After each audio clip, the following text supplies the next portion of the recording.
So I'm throwing in the towel. I've been fostering animals for over 20 years for various shelters and nonprofit organizations. No matter where I move, the first thing I do is find a local shelter or rescue group so that I can volunteer to foster. But the thing is that there are animals outside of these rescues that I always end up with, whether it's stumbling across them or someone messaging me or my husband bringing them home, and they are outside of the purview of these rescues and shelters, my own little pet projects, if you will. My followers and friends have always been great about donating money here and there when I pick up a little stray, but at the end of the day, it always feels weird being like, hey, I found this cat. Can someone donate to it? Because it's just me and I'm just a person, and maybe I overthink things, but it just always feels really below board to just solicit money. And while 100% of the money I get for the animals I care for goes to the animals, it just feels weird to accept random money. So I think after 20 years, it's time for me to officially launch my own rescue so that I can apply for nonprofit and have some transparency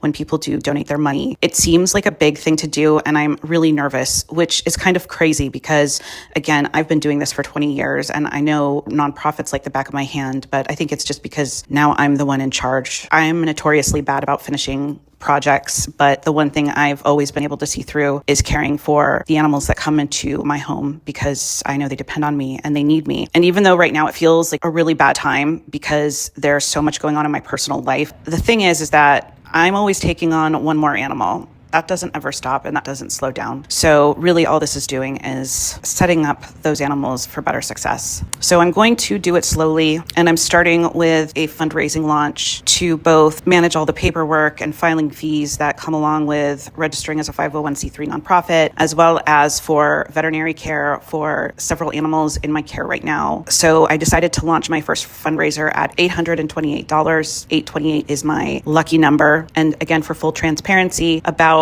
400 of that has to go to filing my nonprofit, and the remainder is going to go towards the veterinary care for the latest kitten that my husband brought home to me, as well as we are also trying to catch her mother so we can get her spayed, as well as towards Alan, the neighborhood cat who is currently ill that we are trying to treat. So we have some lofty goals from the very beginning, and what better time to do it than when we're already in the fire. So welcome to Sugar Babies Cat Rescue. Welcome to our fundraiser, and thank you to all the sugar mommies and sugar daddies who are able to donate to this fundraiser and to these little babies. Wish us luck.